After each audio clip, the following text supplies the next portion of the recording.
raconte. Christophe Ondelatte. Une formidable histoire du tout début du XXe siècle, 1902. L'histoire d'une empoisonneuse en terre gasconne dans le Gers. Cette histoire, je la tire d'un livre de Jean-Claude Hullion, paru récemment aux éditions Orphile-Volis, Rachel, la grande empoisonneuse. Il sera avec nous tout à l'heure pour le débrief. Thomas Audouard m'a aidé à l'écrire. Réalisation Céline Lebras. Europe 1, Christophe Ondelatte. Nous voilà en novembre 1902. Soyez les bienvenus à Saint-Clar, petit village du Gers. Et laissez-moi vous présenter Gaston Galtier, le juge de paix du village.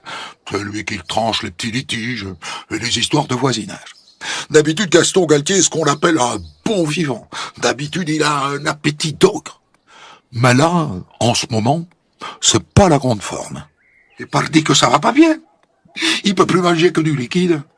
Il y avait ça, un mal de ventre. Pauvre garçon. Je sais pas ce qu'il a. Le 7 novembre 1902, le voilà alité à se tordre de douleur. Il vomit toute la nuit, au point que sa femme Rachel fait appeler le docteur Labatte. Oh! Adieu, madame Galtier! Qui me va? Oh, pas trop bien, docteur. Mon Gaston a rendu toute la nuit. Je sais pas ce qu'il a. Le docteur Labatte examine Gaston. Il n'a pas l'air trop inquiet. C'est pas grand-chose, madame Galtier. Une indigestion, une fatigue à l'estomac. Vous n'avez qu'à lui donner de l'eau gazeuse et de la glace bien froide. Et je vais vous prescrire un purgatif que vous irez chercher à la pharmacie. Pour le reste, il faut qu'il se repose. Et vous ne lui faites rien manger, hein. Mettez-le à la diète. Mais 3 jours plus tard, le pauvre Gaston est toujours au lit, et toujours aussi mal en point. Aurélie! Aurélie! Faites-lui donc un bouillon. Ça lui fera du bien. Aurélie, c'est la bonne. Quand elle apporte le bouillon à Gaston, « Mais c'est quoi que vous me faites manger, là? Il y a trop de sel et trop de poivre. »« Mais non, Gaston, c'est toi qui as mauvaise bouche. C'est pas trop salé. » À peine redescendue au rez-de-chaussée, Rachel et la bonne entendent un bruit sourd à l'étage. Alors elles remontent toutes les deux en courant. « Mille adieux, Gaston! Qu'est-ce qui t'arrive ?» Gaston est tombé du lit. Le docteur Labatte n'est pas disponible, Rachel en fait venir un autre. Et en l'attendant, elle reste à veiller son mari. « Rachel, approche-toi. Rachel, je crois que pour moi, cette fois c'est fini. Alors écoute-moi bien. Ta fortune ne va pas te permettre de rester ici avec notre fils. Pierre, écoute-moi. Va à Casseneuil et débrouille-toi pour faire prendre une assurance vie à ta grand-mère. Elle ne va pas tarder à mourir. Comme ça, t'auras de quoi vivre. Quelques secondes plus tard, Gaston Galtier est mort. Quand le docteur arrive, c'est trop tard. Il trouve Rachel sur une chaise, à pleurer. Les proches et la famille sont déjà là, à veiller le mort. La suite est très étrange. Rachel envoie un télégramme à 2 docteurs du village où elle est née, Casseneuil. Elle ne leur parle pas du tout de la mort de son mari la veille. Au contraire. Elle leur écrit simplement « Gaston, très malade, venez immédiatement. » Du coup, quand ils arrivent, ils sont un peu surpris. « Eh bien, Rachel, il est mort, votre mari. Et pardi que je sais qu'il est mort. Mais de quoi qu'il est mort, je sais pas. Et moi non plus, je sais pas. Je vois des traces noires ici au niveau du thorax. Mais d'où ça vient? Ça, je ne sais rien. Hein. J'ai envie de dire, il n'en sait rien, c'est l'essentiel. Vous verrez. En attendant, il faut bien l'enterrer, ce pauvre Gaston Galtier. Et passer les funérailles, assumer le deuil. Dans ces années-là, dans le Gers, on ne discute pas avec le deuil. On se met en noir, et puis c'est tout. Et on porte sa peine publiquement. Et Rachel, Elle a de la peine, ça, on ne pourra pas dire l'inverse. D'autant qu'avec Gaston, juge de paix, elle avait une petite vie mondaine à Saint-Clar. C'était pas à Saint-Germain-des-Prés, hein, mais quand même, c'était mieux que rien. Et là, depuis qu'il est mort, c'est rien. Et donc elle décide d'aller s'installer quelque temps chez ses parents à Casseneuil. Et à Casseneuil, sur les bons conseils de son Gaston avant de défaillir, elle va se renseigner pour faire prendre une assurance vie à sa grand-mère. Une assurance vie? Une femme si âgée et dans son état? Mais enfin, madame, c'est impossible. Bah oui, il a vu la Vierge, Gaston. Quelqu'un qui est mourant, on ne peut pas lui prendre une assurance sur la vie, ça serait trop simple. Et de fait, la grand-mère ne va pas bien. Rachel en profite pour s'occuper d'elle. Je vais te faire des petits plats, mamie. Tu verras, ça ira mieux. Mais les petits plats ne peuvent rien contre l'âge. Et en janvier 1903, 2 mois jour pour jour après Gaston, la grand-mère passe de vie à trépas. Quand la grand-mère meurt, Rachel n'hérite de rien. Son père, Monsieur Dupont, est toujours vivant. C'est lui qui hérite. Mais c'est un brave homme, et comme beaucoup de parents, il en fait un peu profiter sa fille. Té, Rachel, voilà 1000 francs que je tiens de ta grand-mère. Ça pourra t'aider. Et puis je te donne aussi une maison que j'ai ici. Bon, c'est pas Versailles, mais ça vaut quand même dans les 3500 francs. Du coup, si tu veux rester ici, à Casseneuil, maintenant que tu es veuve, ça sera facile. Rachel reste effectivement à Casseneuil tout le mois de février, mais dès le mois de mars, elle fait le choix de regagner Saint-Clar. De retour à Saint-Clar, en mars 1903, Rachel Galtier a épongé ses larmes. Et elle renoue avec quelques-unes de ses amies, notamment Madame Ducassé, l'institutrice. Elle lui emprunte régulièrement des livres. Elles s'entendent bien, tous les deux. En revanche, avec sa bonne Aurélie, c'est en train de tourner vinaigre. Aurélie s'est mise à recevoir des lettres anonymes disant que son mari Jules la faisait cocu. Et Jules, furieux de ce mensonge, a découvert que c'est Rachel qui a écrit ces lettres. Pourquoi est-ce que Rachel a fait ça? Personne n'en sait rien. En attendant, Aurélie a démissionné. Mais qu'importe, hein. Rachel lui a déjà trouvé une remplaçante, Maria Escriba. À part ça, Rachel a toujours un gros souci, mettre son fiston Pierre à l'abri du besoin. Le coup de l'assurance vie au nom de sa grand-mère n'a pas marché, il lui faut trouver autre chose. Alors elle demande à son frère, qui, pour compliquer un peu cette histoire, s'appelle aussi Gaston. Gaston Dupont. Et Gaston, l'avantage, c'est qu'il n'est pas encore marié. Il fréquente, mais il n'a pas encore convolé. Et il n'a pas d'enfant. Gaston, mon frère, est-ce que tu serais d'accord pour prendre une assurance vie au bénéfice de mon petit Pierre? S'il t'arrive quelque chose, une assurance vie? Mais ça coûte de l'argent, ça, tous les mois. Ça coûte de l'argent, 300 francs par mois. Mais t'inquiète pas, je m'en occupe. T'auras rien à payer. Ah, si j'ai rien à payer, alors d'accord. Il est gentil, le frère. S'il venait à disparaître, 50 000 francs reviendront au petit Pierre. Même si la probabilité qu'il meure avant Rachel est assez faible, il est plus jeune qu'elle. Là-dessus, le Franchin doit aller faire son régiment à Toulouse. Rachel lui écrit: « Ne viendrais-tu pas me rendre visite à Saint-Clar avant de partir faire ton service ?» Pourquoi pas? Il l'aime bien, sa sœur Rachel, et il la voit peu. Alors le 4 août 1903, le voilà sur son biclou, en route pour Saint-Clar. Il y arrive sur les coups de 5 heures de l'après-midi. « Oh mon Gaston, comme tu me fais plaisir de venir me voir. Tu vas rester un peu ?»« Eh non, ma pauvre Rachel, je dois partir demain à 3 heures. Je dois être à la caserne à Toulouse demain soir. » C'est un peu court, mais qu'importe. Rachel se colle à ses fourneaux et ils dînent tous les deux. « Un peu plus de soupe, mon Gaston ?»« Je te remercie, mais non. J'ai un de ces mal au ventre. Bouge pas, je m'en vais rendre au cabinet. » Le pauvre Gaston vomit tripes et boyaux. Le lendemain matin, il va un peu mieux, et en début d'après-midi, Eh bien, merci. Ça m'a fait plaisir de te voir, ma grande sœur. Il faut que je me mette en route au matin au régiment à Toulouse. le trajet du pauvre Gaston vers Toulouse est un chemin de croix. Et à peine arrivé, le voilà à l'infirmerie de son régiment.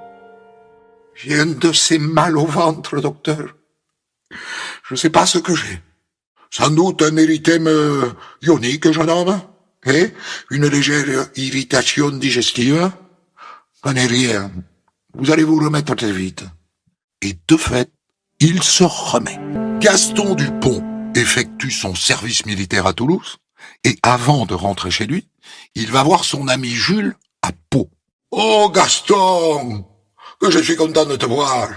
Et moi donc, Jules. Et alors? Où en es-tu? Tu es marié? Et pas encore. Mais bientôt. J'ai une bonne amie à Libourne, près de Bordeaux. Geneviève, elle s'appelle. Et je compte bien l'épouser, hein? Eh ben, voilà une bonne nouvelle. Quand il prend la route du retour, Gaston décide, comme à l'aller, de s'arrêter à Saint-Clar voir sa sœur Rachel. Oh, boutu, que tu me fais plaisir, Gaston. Je t'ai mitonné un bon petit dîner. On va se régaler. Le lendemain matin, Gaston ne va pas bien du tout. J'ai un de ces mal au ventre, Rachel. Oh, il députe, ça doit être les écrevisses que tu m'as fait à dîner hier. Ça m'a mis un pet au ventre. Oh, ah. Et le surlendemain, il ne va pas mieux. Alors Rachel appelle le docteur Labatte. Oh, bon. Je pense que c'est rien, hein, jeune homme. Vous allez prendre un laxatif, et puis du synapisme camphré, hein? Ça vous fera du bien. Du synapisme camphré, autrement dit de la farine de moutarde. Ne riez pas, hein. Ça se vend encore aujourd'hui. Le pauvre Gaston écrit à sa fiancée Geneviève. Ma chérie, je suis souffrant, et je reste chez ma sœur quelque temps. Mais les jours passent et il ne va pas mieux. C'est même de pire en pire. Maintenant, il transpire et il manque de s'étouffer. Rachel fait prévenir ses parents que son petit frère ne va pas bien. Et ils arrivent à Saint-Clar. Et ça empire encore. Alors Rachel fait revenir le docteur Labatte. J'avoue que je ne comprends rien. Je ne comprends pas du tout ce qu'il a. J'avoue que je me sens bien impuissant. Si le docteur est impuissant, voyons ce qu'en pense le pharmacien Roued. Un voisin va lui poser la question. Des vomissements, vous dites? Et des douleurs à l'estomac? Oh, le mari de Madame Galtier souffrait déjà des mêmes symptômes, hein? C'est étonnant quand même, hein? C'est étonnant, en effet. Et le pauvre Gaston Dupont meurt au cours de la nuit suivante à 3 heures du matin.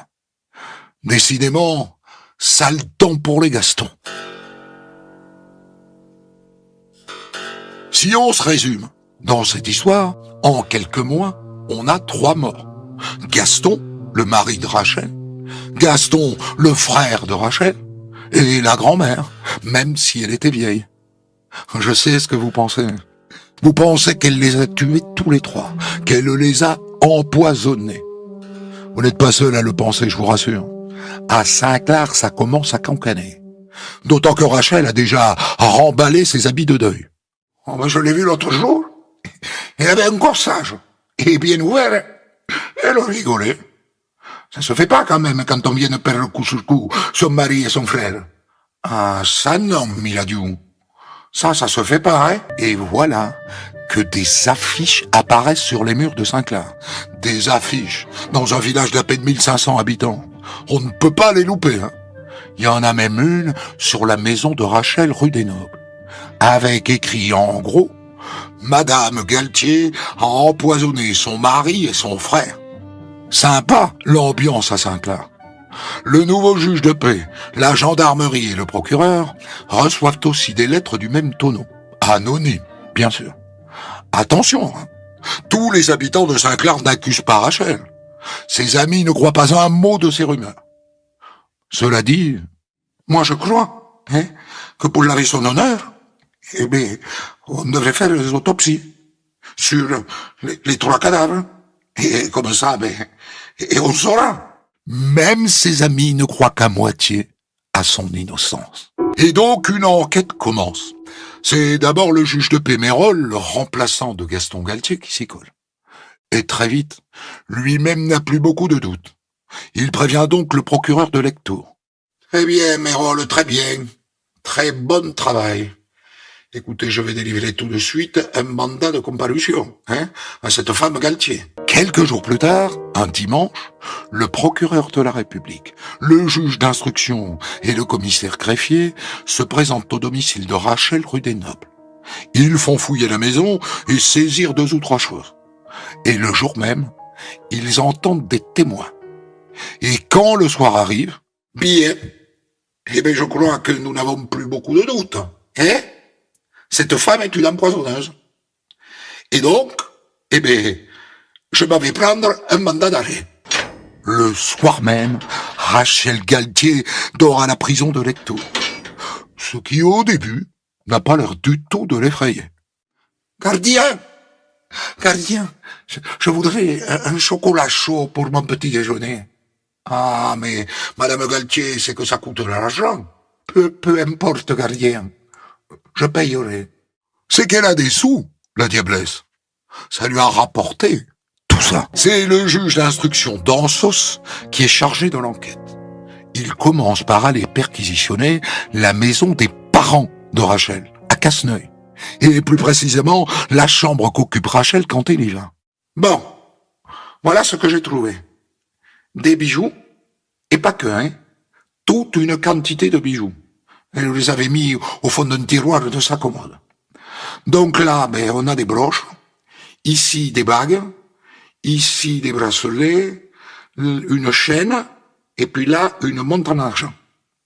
Voilà ce que j'ai trouvé, monsieur le juge, chez ses parents. Mais d'où sortait tout ça? Le juge lui pose la question lorsqu'il l'interroge. Il a posé les bijoux sur la table. Dites-moi, Madame Galtier, d'où est-ce que vous tenez tout ça? Oh, tous ces bijoux sont des cadeaux de feu mon époux, monsieur le juge.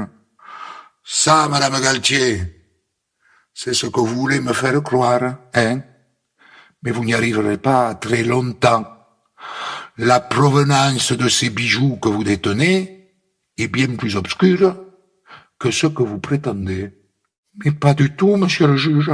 Il n'y a rien d'obscur. Vous savez ce que je pense, Madame Galtier? Je pense que vous avez empoisonné votre mari, puis votre frère, et ainsi que votre grand-mère. Et le seul moyen d'en être sûr, c'est de pratiquer des autopsies sur les 3 cadavres. Qu'en dites-vous? Et je n'en dis rien, monsieur le juge. Faites donc comme vous voulez. D'une certaine manière, ça me rend service. Vous verrez que je n'ai rien fait de mal. Et donc, on déterre les 3 cercueils au cimetière de Casseneuil. Le juge d'instruction est là, le procureur de la République, et 3 médecins légistes, dont le docteur Land, qui est maire de Bordeaux. Et puis évidemment les gens du coin. Ils sont au moins 200, venus voir et dire ce qu'ils pensent de Rachel. Bon, évacuez-moi tous ces gens, Nous ne procéderons à l'exhumation que quand ils seront partis. Et donc, on sort les 3 cercueils, on les met sur une charrette, et on les emmène dans une grange à l'abri du regard. On ouvre, on sort les cadavres, et on les pose tous les 3 sur une table. Ils sont 3 médecins légistes, 1 par cadavre. Ils se mettent à découper, et ils remplissent des bocaux avec les tripes et les boyaux de chacun des morts. Bien, nous en avons terminé, monsieur le juge, Nous allons amener tout ça à Bordeaux, et puis nous vous rendrons nos conclusions sous peu. Ce qui est étonnant, c'est qu'au même moment, au fond de sa cellule, Rachel Galtier n'a pas l'air du tout inquiète. Comme si elle était sûre qu'ils ne trouveront rien. En attendant, elle vient de demander qu'on fasse venir un coiffeur. Elle a de l'argent, elle en profite. Cela dit, prudente, elle embauche aussi un avocat, maître Nux, du barreau de Lectoure. Il paraît que c'est le meilleur. Elle a bien raison de prendre un bon avocat. Le juge fait régulièrement venir Rachel dans son bureau. Chère Madame Galtier, je m'intéresse à ces bijoux qu'on a retrouvés dans votre chambre chez vos parents. On me dit que vous êtes amie avec Madame Larieux. Larieux, c'est ça? Alors j'ai décidé de la confronter à vous en posant les bijoux sur la table devant elle. Qu'en pensez-vous, Madame Galtier? Et là, Rachel courbe l'échine. Cette confrontation avec son ami Larieux, elle n'en a pas envie. Ça se voit. Pour la chaîne en or, je veux bien reconnaître que j'ai profité d'être invité chez Madame Larieux pour la voler au cou de son fils. À côté de ce qui lui est reproché, c'est-à-dire 3 empoisonnements, ça ne pèse pas lourd. Mais ça donne une idée du personnage. Et pour la suite, on attend toujours les résultats des analyses. Et elle, pendant ce temps-là, ça a l'air d'aller. Elle n'a pas l'air inquiète du tout. Elle boit son chocolat au lait tous les matins. Elle se fait servir un succulent repas de midi, une collation à 4 heures et un dîner à 19 heures. Le juge a décidé de ne plus l'interroger tant qu'il n'aura pas les résultats. Mais il y en a un qui, à ce stade, sait déjà ce qui s'est passé, ou à peu près. C'est le pharmacien de Saint-Clar, le docteur Roued. Quand on est venu lui annoncer la mort de Gaston, le frère, après celle de Gaston, le mari, dans les mêmes conditions, après les mêmes vomissements et dans la même maison, il a tout compris. C'est-à-dire que je me suis souvenu que dans les semaines qui ont précédé, Madame Galtier m'a plusieurs fois envoyé ses bonnes pour acheter de l'arsenic. Elle disait que les rats s'attaquaient à son linge. Alors, je lui en ai donné plusieurs fois. Et la bonne revenait toujours, et elle en voulait de plus en plus souvent. À un moment, j'ai dit non, je peux plus vous en donner. Alors, ils n'ont pas encore reçu les résultats des analyses. Mais moi, je sais ce qu'ils vont trouver. De l'arsenic. Mon arsenic. Oh, qu'est-ce que je m'en veux. Il a raison. Les analyses viennent d'arriver de Bordeaux. Le frère Gaston Dupont, on a trouvé dans ses tripes 8 à 10 fois la dose mortelle d'arsenic. Et elle n'y est pas allée mollo, la Rachel. Et son mari, idem. Et la grand-mère aussi. Elle les a empoisonnés tous les 3. Pourquoi? Vous connaissez ma théorie. Il n'y a pas de sexe dans cette histoire. Et quand c'est pas le cul, c'est l'argent. Basique, net. L'héritage du mari, celui de la grand-mère, et l'assurance vie du petit frère. Voilà. Elle a fait tout ça pour ça. Et c'est avec cet argent qu'elle se paye tous les matins son chocolat au lait. Rachel déménage à la prison de Auch, car c'est là qu'elle va comparaître devant la cour d'assises. Et là, on en apprend une bien bonne, grâce à la presse locale, figurez-vous. À la prison de Auch, Rachel s'était prise d'amour pour un codétenu, Albert. Véridique, hein? Les hommes et les femmes, bien sûr, ne sont pas détenus ensemble, mais Albert est cuisinier et il distribue les repas dans le quartier des femmes. Voilà comment cette histoire d'amour a débuté. Alors on me dit qu'ils n'ont pas fait zizi pampan. Admettons. Quoi qu'il en soit, la prison a mis un terme à tout ça. Mais il continue de s'écrire. Et le journal a mis la main sur quelques-unes de ses lettres. Ils auraient voulu les publier. Mais non. Trop licencieux, comme on dit à l'époque. Trop cru. Trop cochon, quoi. Tout ça pour dire que cette histoire passionne dans le coin. Il va y avoir beaucoup de monde à ton procès, Rachel.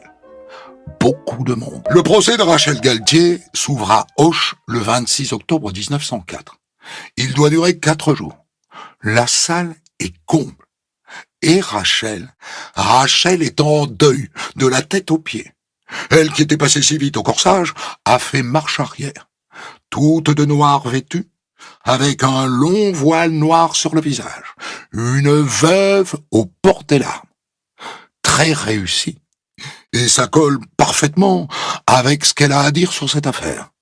Je suis absolument innocente. Je n'ai empoisonné personne. Et en vérité, je suis une victime qui a perdu son mari, son frère et sa grand-mère. On ne lui fera jamais dire l'inverse. Mais quand les légistes viennent à la barre, plus personne ne la croit. Rendez-vous compte que dans le corps de Gaston Dupont, il y avait entre 8 et 10 fois de quoi tuer quelqu'un. Et c'est conforté par le témoignage du pharmacien du village qui a vendu l'arsenic. Moi, j'ai cessé de l'en vendre quand j'ai réalisé qu'elle avait chez elle suffisamment d'arsenic pour empoisonner tout son quartier. Elle m'a bien eu, la diablesse. Et les bonnes viennent enfoncer le clou. Bon, elle me renvoyait sans cesse sans chercher. Mais comme c'est moi qui faisais le linge, je voyais bien que cette histoire de rat, ça n'allait pas. A priori, l'affaire est dans le sac. Ce qui est intéressant dans ce procès, c'est qu'à un moment, on s'intéresse à l'état psychique de Rachel Galtier. Son avocat, Maître Nux, a fait venir 2 experts, médecins. Que pouvez-vous nous dire, docteur, sur le psychisme de l'accusé? C'est incontestablement une femme qui est atteinte d'hystérie. À tel point d'ailleurs qu'il lui faudrait des soins. D'accord? Et vous, docteur, qu'en diriez-vous? Je suis d'accord avec le diagnostic de mon confrère. Cette femme est hystérique. Hystérique, docteur, au point qu'il faudrait l'interner dans un asile d'aliénés? Non, non, nous n'en sommes pas là. On pourrait croire que cette histoire d'hystérie est une stratégie de la défense, mais manifestement, l'avocat général lui-même, au moment de son réquisitoire, admet que peut-être il y a un problème de ce côté-là.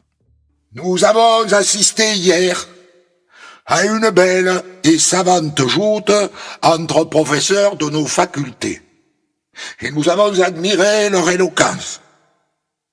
Mais ils nous ont laissé l'impression que leur science est très vague. La société a confiance en vous, messieurs les jurés.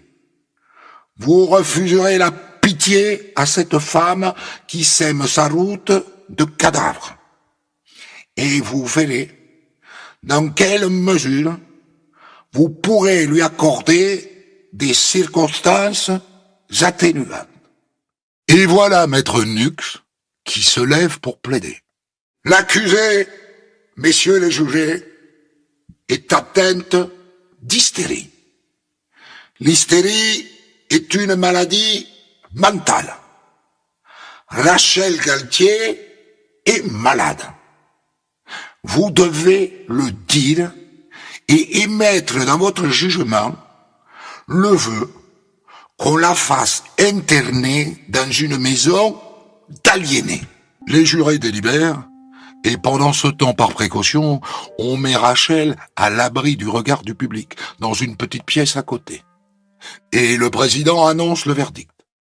Madame Galtier Rachel, les jurés vous déclarent coupable des vols et des assassinats par empoisonnement. Néanmoins, il est retenu les circonstances atténuantes. Et les jurés vous condamnent à la peine de 20 années de travaux forcés. À l'annonce du verdict, Rachel Galtier ne bronche pas. Elle demande juste une cigarette à un gendarme et la fume le plus paisiblement du monde. Et toujours drapée dans son voile noir, elle quitte le tribunal pour la prison, protégée par une haie de militaires. Et comme ça se fait en général à l'époque, dans la foulée du procès, un chansonnier écrit une complainte qui sera chantée dans tout le pays. Ciel, quel est donc ce monstre infâme dont le poison sème la mort? Ah, frémissez, c'est une femme, belle pourtant et jeune encore. Rachel Galtier est emprisonnée à Montpellier. Elle sera finalement libérée après 18 années de prison. Formidable histoire que nous allons débriefer dans un instant avec celui qui a écrit le livre qui m'a permis de vous la raconter, Jean-Claude Hullion. Le bouquin s'appelle Rachel la grande empoisonneuse aux éditions Arfil Wallis. Alors Jean-Claude Hullion, racontez-nous d'abord comment vous êtes tombé sur cette histoire, vous. Bien, moi, c'est très facile de tomber des histoires comme ça. Il se trouve que j'ai beaucoup d'amis, et j'ai des amis qui ont continué à garder des vieux dossiers. Celui de Rachel était resté dans un dossier qu'avait un huissier de Saint-Clar, justement, dont le fils était un de mes meilleurs amis. Et un jour, il m'a dit, on pourrait en faire quelque chose. J'ai dit, écoute, on va voir. Le temps a traîné. Au bout de 10 ans, j'ai dit, écoute, Jean-Claude, nous avons fait depuis d'autres choses, notamment on a travaillé sur le comte Gascon. J'ai dit, je vais me remettre donc à l'affaire Galtier. Je suis allé rechercher des éléments qui venaient tous des journaux parus, notamment en Gascogne, mais aussi à l'échelon national. Et c'est un travail de minutieux qui nous a permis de reconstituer le parcours de Rachel dans les deux départements cités, c'est-à-dire le département d'origine, c'est le Lot-et-Garonne, et le Gers, où je suis, c'est le département voisin.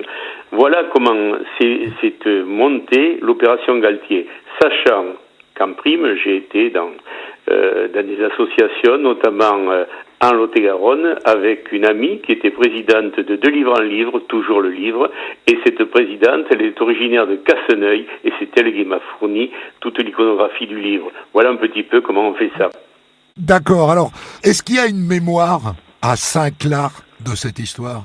Est-ce qu'il y avait des gens qui avaient entendu parler de Rachel ou pas?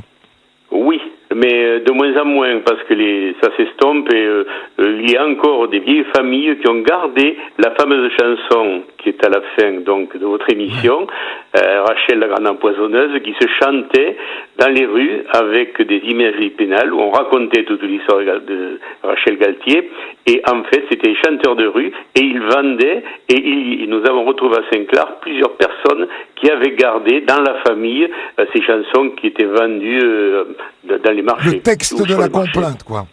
Il l'avait gardé. Je précise que à l'époque, ça se chantait, ce qui n'avait aucun rapport, sur l'air de la Pimpolaise. Absolument.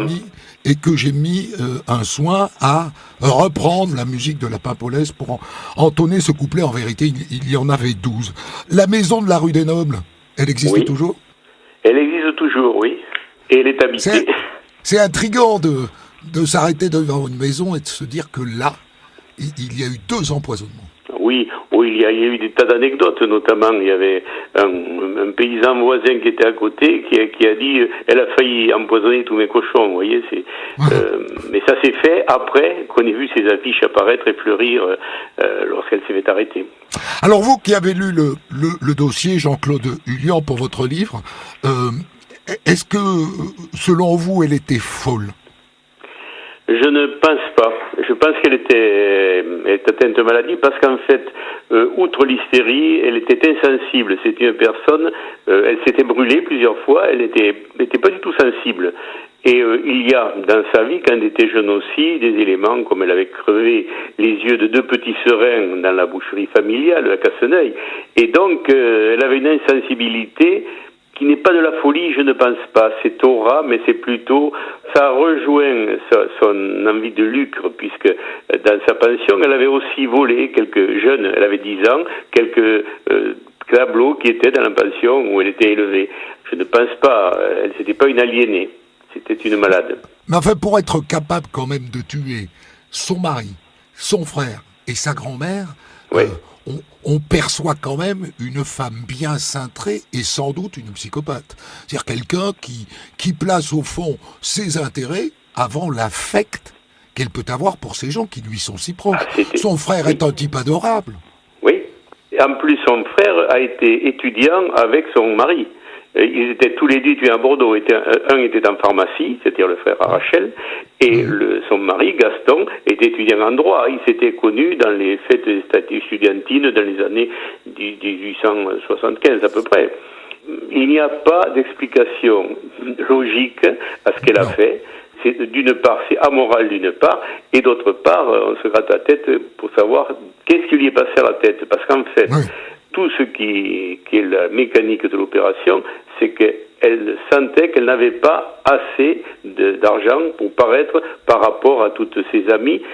À l'époque, Casseneuil était un bourg commerçant comme Saint-Clar, mais Saint-Clar, il y avait une haute bourgeoisie qui avait de l'argent, qui avait des terres, et lui, son mari, il était bien sûr un notable, il était juge de paix, mais un juge de paix notable n'avait que de petites rentes, ce qui fait qu'elle voulait être à la hauteur de ses amis, mais elle ne pouvait pas y arriver, donc elle a cherché de l'argent là où elle pouvait en trouver, notamment l'affaire des assurances de vie, c'était en 1900 et quelques. Elle avait eu cette idée parce que son mari était très ami avec un conseiller général du Lot-et-Garonne d'ailleurs, et ce conseiller du canton de Cancon plaçait des assurances vie. Elle lui avait posé des questions, il lui avait donné des réponses, et c'est comme ça qu'elle a pensé à sa grand-mère tout d'abord, et à son frère ensuite. Mais le mari, elle n'a aucun intérêt en vérité à le tuer, parce qu'elle n'hérite de rien de sa part. Non. Le mari, alors, il y a eu dans la presse des histoires je suis sûr que ce n'était pas vrai, mais on a mis en épingle des opérations, elle aurait eu des amis, un ami, j'ai eu des documents qui prouvent que c'est faux. Il avait quand même 15 ans de plus qu'elle, hein. Gaston avait 15 ans de plus qu'elle, et elle était soi-disant, d'après ce que nous avons, c'était une belle femme, et elle était admirée par certains, mais la presse nationale a écrit des articles, moi je pense que non, pas du tout. C'était plutôt une atmosphère à la Chabrol du début du siècle, dans ces familles bourgeoises. Ceux qui en avaient un peu plus que d'autres, et ceux qui en avaient un peu moins, essayaient de se hisser à ce niveau-là. Voilà. C'est pour ça que Céline Lebras a choisi des musiques très chabroliennes pour illustrer cette histoire. Je la félicite parce que vraiment, ça correspond exactement un petit peu à ce que, lorsque j'ai écrit ça, l'atmosphère est parfaitement rendue, surtout ce début du siècle, et il y a le petit ton d'humour qui est un ton qui rappelle que la Gascogne, malgré les morts, aime bien quelques bonnes blagues. Voilà. Alors, il y a un truc qui est incroyable, c'est la manière dont on se fournit de l'arsenic à l'époque. C'est-à-dire qu'il suffit d'aller à la pharmacie, dire qu'on a des rats à la maison. On a retrouvé ça dans plusieurs histoires de la même époque. Oui. Et c'est très simple. Non. En fait, l'arsenic, ou l'acide arsénieux, plus exactement, pour tuer les rats, n'était délivré par les pharmaciens que par une ordonnance de vétérinaire, hein.